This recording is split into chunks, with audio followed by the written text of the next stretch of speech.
A sus 77 años, Estela Núñez finalmente dijo lo que durante décadas muchos sospechaban, pero nadie se atrevía a preguntar en voz alta.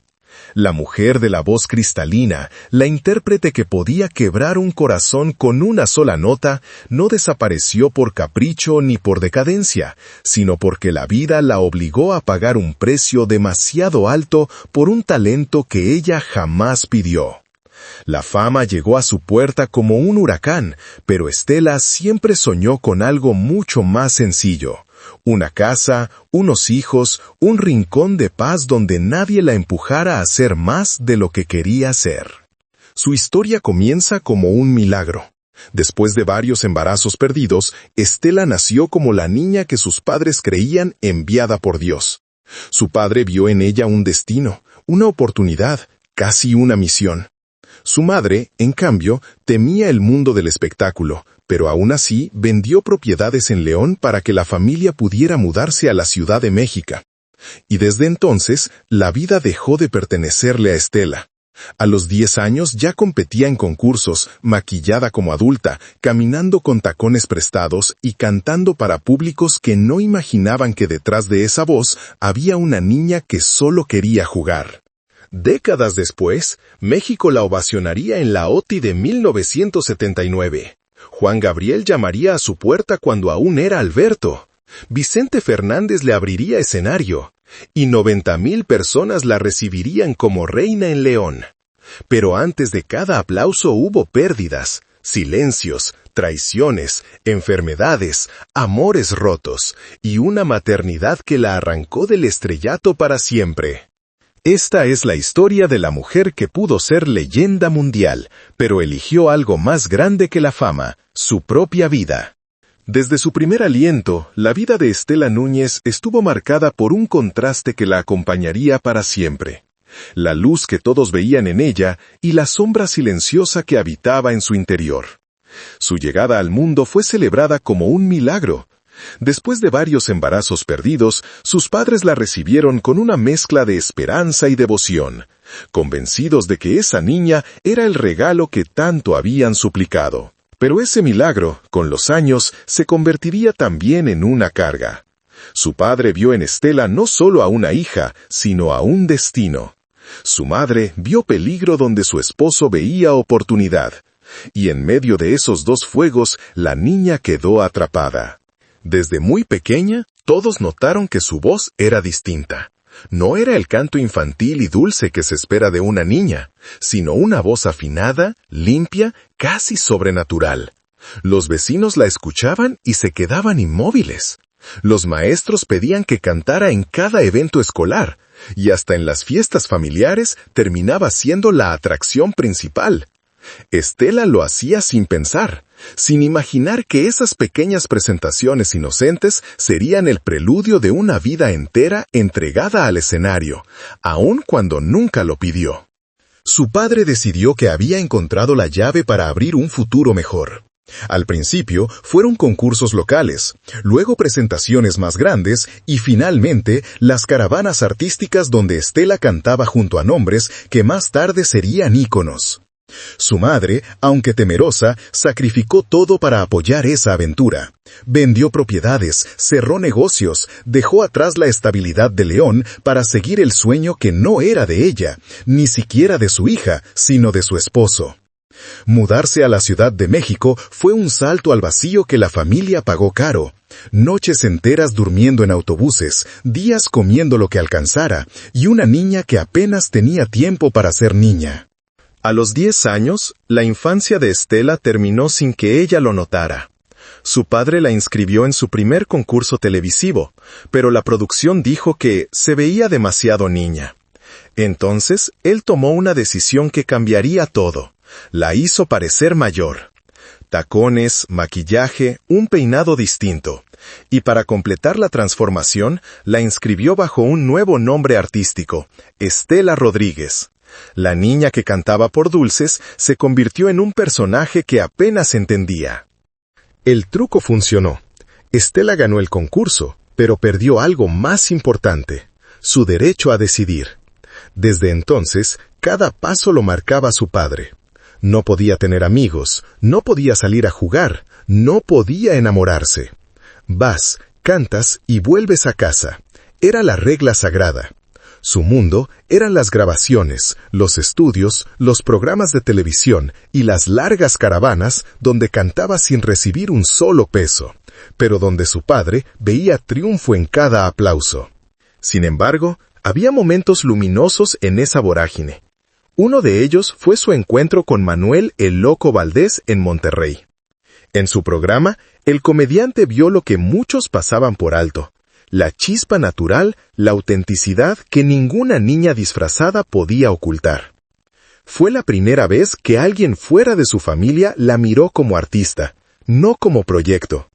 Y ese reconocimiento plantó en Estela una semilla que florecería años después. Aún así, a esa edad, ella no entendía el valor de nada de eso.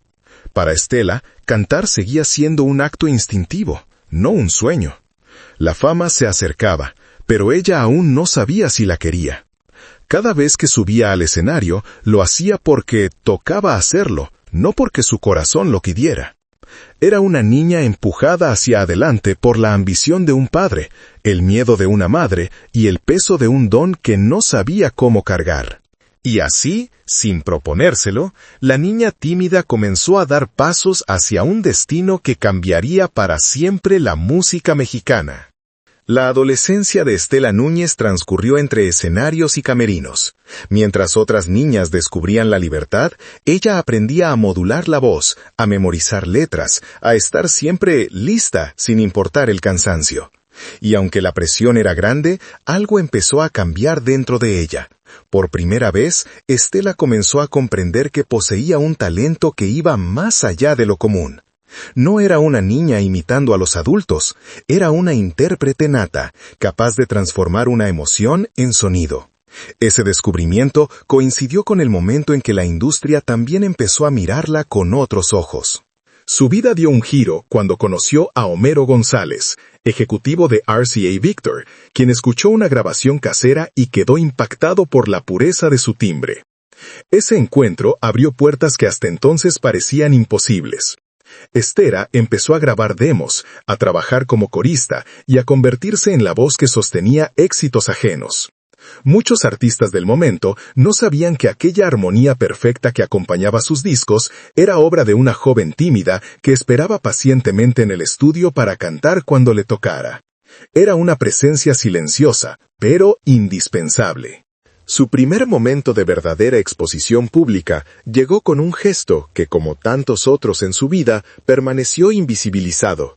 Prestó su voz en secreto a la actriz Hilda Aguirre en la película Sor Yeye. La crítica elogió la interpretación vocal, sin imaginar que aquella voz de ángel no pertenecía a la actriz en pantalla, sino a Estela. Ese episodio reflejaría una constante en su carrera: brillar desde las sombras sin reclamar protagonismo. Pero la historia cambió por completo cuando llegó Una lágrima. La canción, interpretada con una sensibilidad que solo una alma vieja podía alcanzar en un cuerpo tan joven, conquistó a México entero. De repente, la niña que había cantado en concursos se convirtió en la nueva promesa de la balada romántica. Los escenarios crecieron, las giras se multiplicaron, la prensa la buscaba. Sin embargo, Estela seguía siendo cauta, casi desconfiada. Había aprendido desde niña que la fama es un animal caprichoso, capaz de devorar la intimidad sin pedir permiso. Precisamente por eso, cuando Televisa la llamó para ofrecerle un contrato de exclusividad, uno de los más codiciados de la época, Estela hizo algo que dejó atónitos a los ejecutivos. Dijo que no. No quería que le dictaran cómo vestir, qué cantar, cómo comportarse. No quería que su vida fuera propiedad de nadie. Era una negativa inaudita en un mundo donde todos rogaban por entrar. Pero para Estela, la libertad era más valiosa que cualquier reflector. Aún así, el destino la empujaría al lugar que más temía, el centro del escenario nacional. En 1979, México entero se reunió frente al televisor para la final del Festival OTI Internacional. Todos daban por hecho que Emanuel o Sergio Esquivel se llevarían el premio. Eran favoritos absolutos, respaldados por fama, prensa y trayectoria. Pero entonces, Estela apareció en el escenario con un vestido sobrio, una serenidad casi celestial y sin un solo artificio. No había bailarines, ni pirotecnia, ni espectáculo. Había una mujer que cantaba desde el alma. Cuando pronunció la primera frase de vivir sin ti es como estar contigo, el teatro quedó en silencio. Y cuando terminó, estalló en aplausos. Contra todos los pronósticos, Estela ganó. Fue un triunfo histórico, una coronación inesperada que la elevó al estatus de estrella nacional. Pero esa noche también marcó el inicio de un conflicto que la acompañaría siempre. El choque entre lo que México quería de ella y lo que su corazón deseaba para sí misma. Porque mientras el país la celebraba como la nueva figura de la música, Estela sentía, por primera vez, el vértigo de saber que la fama ya no era algo que podía evitar. El éxito de Estela Núñez crecía sin pausa, pero su vida personal comenzaba a resquebrajarse en silencio. En Chihuahua, durante una gira, conoció a Ignacio Aguilera, un hombre serio, trabajador, muy distinto al ambiente artístico que tanto le incomodaba. Fue un amor impulsivo, casi juvenil, que llegó en el momento en que Estela más necesitaba una sensación de normalidad. Sus padres no lo aprobaron, especialmente su padre, que veía en ese romance un obstáculo para la carrera que había construido para ella desde la infancia. Pero Estela estaba cansada de obedecer. Por primera vez, tomó una decisión solo suya. «Me voy a casar», dijo. Y así lo hizo, aun sabiendo que ese paso no tendría regreso. Durante un tiempo, creyó haber encontrado la vida que siempre soñó. Una casa tranquila, proyectos sencillos, la ilusión de formar una familia. Pero el destino, una vez más, tenía otros planes. Mientras esperaba a su segundo hijo, Estela sufrió una de las tragedias más devastadoras de su vida. Resbaló en el baño y cayó con fuerza. La caída provocó un parto prematuro y el bebé nació con lesiones graves en las piernas. Los médicos intentaron intervenir, pero las secuelas fueron permanentes. El niño no podía caminar con normalidad. Más tarde necesitaría muletas para moverse. Aquello fue un golpe emocional insoportable para cualquier madre, pero para Estela lo fue aún más cuando, incapaz de enfrentar la realidad, su esposo decidió marcharse. Vio lo que había pasado y se fue. Contaría ella años más tarde con la voz quebrada. En un instante, Estela se convirtió en madre soltera, responsable de 2 hijos, uno de ellos con necesidades especiales. La artista que había conquistado la OTI ahora recorría hospitales, terapias, consultas médicas y noches sin dormir. Y aún así, seguía cantando, porque no tenía otra forma de mantener a su familia. Fue entonces cuando comenzó el declive más silencioso de su carrera. Cada vez que una canción empezaba a despegar, Estela volvía a quedar embarazada. Los productores lo llamaban la maldición dulce, y aunque lo decían en broma, la realidad era que la maternidad le estaba costando su lugar en la industria. Ella, sin embargo, nunca se arrepintió. «Mis hijos primero», repetía, como si fuera una oración que la sostenía en medio del caos. La situación se volvió aún más difícil cuando un administrador en el que confiaba la estafó, dejándola prácticamente en la ruina. Estela, la estrella de voz privilegiada, tuvo que hacer lo impensable, dar clases de canto en secreto en su propia casa para poder pagar alimentos, medicinas y terapias. Las niñas del vecindario llegaban a diario, sin saber que aquella mujer que les enseñaba a afinar era una de las voces más admiradas de México. Mientras tanto, la carga emocional crecía. Las críticas que antes la alababan, ahora la empezaban a olvidar. Los escenarios que alguna vez la recibieron con flores, ahora pasaban meses sin llamarla. Y en medio de ese silencio, Estela enfrentaba la realidad más dura. Estaba pagando un precio altísimo por haber elegido su vida personal sobre la fama. Un productor diría años después una frase que se volvió casi leyenda. Si Estela no hubiera elegido la maternidad, hoy hablaríamos de una segunda Rocío Dúrcal. Pero Estela nunca persiguió la grandeza. Sus sueños eran otros, más simples, más humanos. Quería un hogar, quería paz, quería ser madre antes que cualquier corona musical. Y aunque ese camino la alejó de los reflectores, también la convirtió en una mujer cuya fortaleza sería admirada mucho más allá de los escenarios. Después de tantos sacrificios, tantas noches sin dormir y tanto dolor convertido en fuerza, Estela Núñez creía, al menos por un instante, que la vida le permitiría respirar. Sus hijos crecían, sus cargas se estabilizaban, y, aunque su carrera no tenía el brillo de los años dorados, seguía cantando, viviendo con humildad y agradeciendo cada pequeña oportunidad. Pero la vida, esa que tantas veces la había puesto a prueba, decidió volver a golpearla justo en el lugar donde más dolía, su familia. Primero murió su tío, una figura muy presente en su infancia. Poco después, su padre, el hombre que había dirigido cada paso de su carrera desde que era niña, sufrió un infarto fulminante. Y aunque su relación había estado marcada por la presión, la exigencia y la falta de libertad, para Estela perderlo fue como perder una parte de sí misma. Era el hombre que la amó a su manera, el hombre que apostó todo por su voz, el hombre al que había prometido nunca cantar en bares. Su muerte dejó un hueco enorme en su corazón. Pero el destino no se detuvo ahí. Su madre, agotada por los años, la enfermedad y el duelo, también partió poco tiempo después. Estela, que toda su vida había llevado sobre los hombros el peso de los escenarios, de los compromisos y de los sacrificios, se encontró de pronto completamente sola. Sin padres, sin pareja, sin un apoyo verdadero. Solo con sus hijos y con su propia fragilidad. En medio de ese torbellino emocional ocurrió uno de los episodios más dramáticos de su vida, la pérdida repentina de la vista. Una mañana cualquiera, al despertar, Estela sintió que el mundo se apagaba.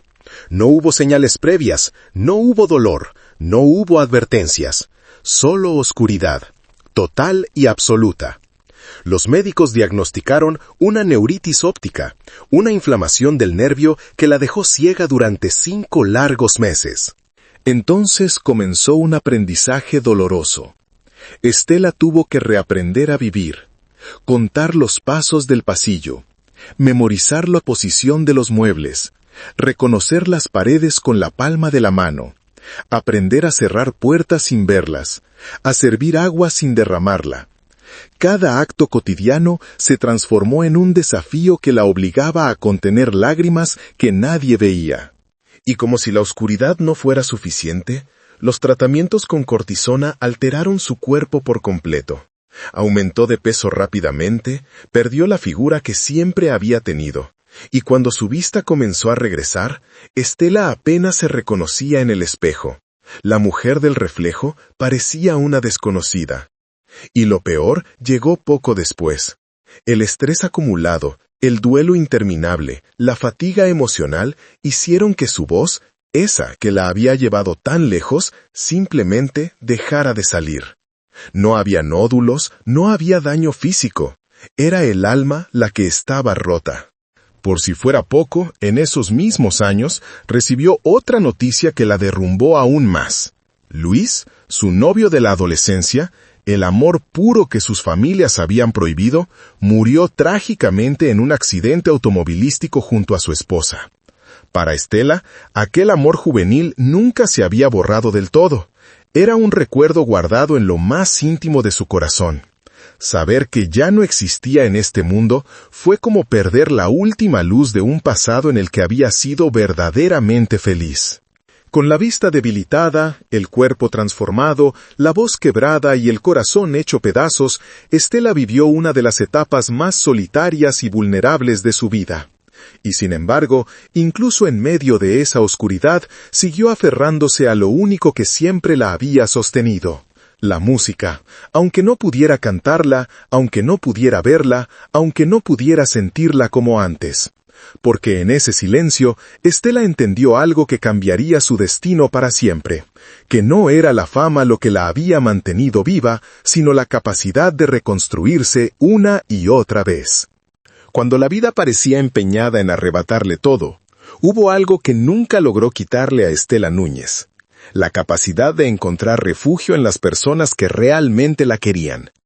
Entre esas figuras esenciales estuvo un joven compositor, tímido, sensible y talentoso, llamado Alberto Aguilera, el hombre que años después el mundo conocería como Juan Gabriel.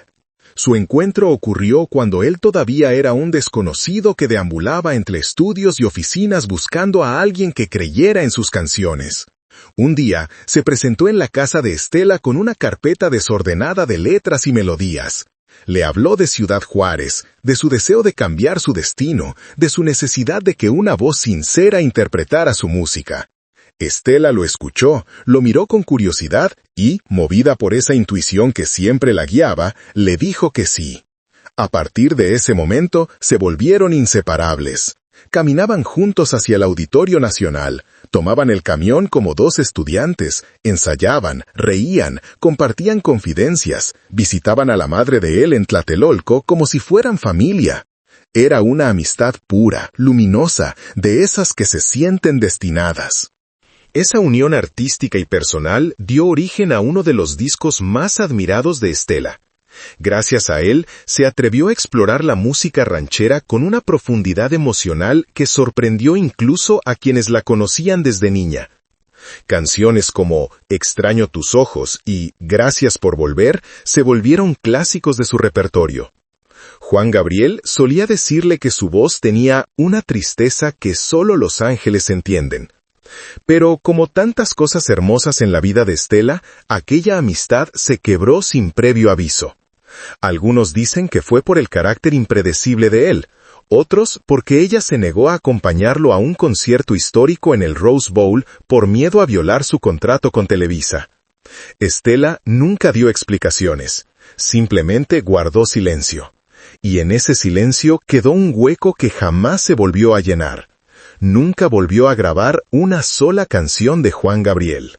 Años después, cuando su vida parecía ya estable pero apagada, el destino le dio un regalo inesperado.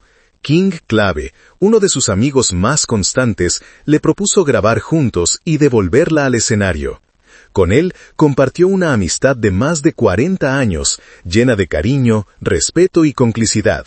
Siempre se prometían cantar juntos, aunque sea la última vez. Y aquella promesa se cumpliría en su concierto final. Pero antes de llegar a ese cierre, Estela viviría un momento que demostraría que, aunque la industria la hubiera olvidado, el pueblo jamás lo hizo. En 2006 regresó a su natal León para recibir el Arlequín de Bronce, un reconocimiento a su trayectoria. Lo que no imaginó es que más de 90,000 personas llenarían las calles para recibirla entre aplausos, lágrimas y flores. 4 kilómetros de un público que no olvidó ni una sola de sus canciones. Una multitud que, sin decirlo, le devolvió a Estela algo que la fama le había negado durante años: un abrazo sincero. Ese mismo año compartió escenario con Vicente Fernández en la Feria de León. Don Chente, que pocas veces elogiaba públicamente a alguien, le dijo tras bambalinas: «Mija, usted canta con el alma, no con la garganta». Sus palabras no fueron un halago común, fueron la validación que cualquier intérprete soñaría recibir. Y aún así, Estela siguió fiel a sí misma. Nunca cantó en bares, cumpliendo la promesa que le hizo a su padre cuando era niña. Nunca buscó escándalos, nunca mendigó portadas, nunca luchó por coronas que otros ansiaban. Su sueño final fue grabar un álbum sinfónico, una despedida elegante para las nuevas generaciones. Y aunque no sabía si la vida le daría tiempo para lograrlo, lo perseguía con la misma serenidad con la que había recorrido toda su existencia. Porque, al final, Estela Núñez nunca necesitó ruido para ser eterna. Le bastó cantar con verdad. Hoy, a los 77 años, Estela Núñez mira atrás sin rencor. La mujer que nunca pidió la fama terminó viviendo una vida que muchos aplaudieron desde lejos, pero que pocos comprendieron de verdad. Ella no fue una estrella hecha de ambición, ni de escándalos, ni de estrategias mediáticas. Fue una mujer que cantó desde la herida, desde la ternura, desde los fragmentos de una vida que la obligó a reconstruirse 1000 veces. Y cada vez que la vida la derribó, su voz regresó más pura, más humana, más suya. Durante 51 años, Estela se mantuvo fiel a un principio que pocos artistas conservan: la dignidad. Nunca traicionó su esencia. Nunca buscó polémica. Nunca permitió que el dolor se volviera espectáculo. Cuando la industria dejó de mirarla, no reclamó. Cuando perdió la vista, no pidió compasión. Cuando el amor la lastimó, no habló mal de nadie. Cuando el mundo quiso que se comportara como una diva, prefirió ser una mujer común que cantaba porque el alma se lo pedía. Su concierto de despedida en el Teatro Metropolitán en noviembre de 2018 no fue un adiós dramático ni grandilocuente. Fue un cierre íntimo, elegante, casi espiritual. Estela subió al escenario con la serenidad de quien sabe que cumplió su misión, que lo entregó todo sin reservas. Cantó acompañada de King Clave, recordó a su público, agradeció su historia y luego simplemente dijo que era momento de retirarse con dignidad mientras sigo sana y feliz. Hoy, sus canciones siguen vivas en quienes la escucharon crecer, enamorarse, sufrir y renacer. Porque Estela Núñez no necesitó coronas para ser leyenda, ni escándalos para ser eterna. Su legado es otro: la verdad con la que cantó, el dolor que transformó en melodía y la paz que finalmente encontró al elegir su propia vida.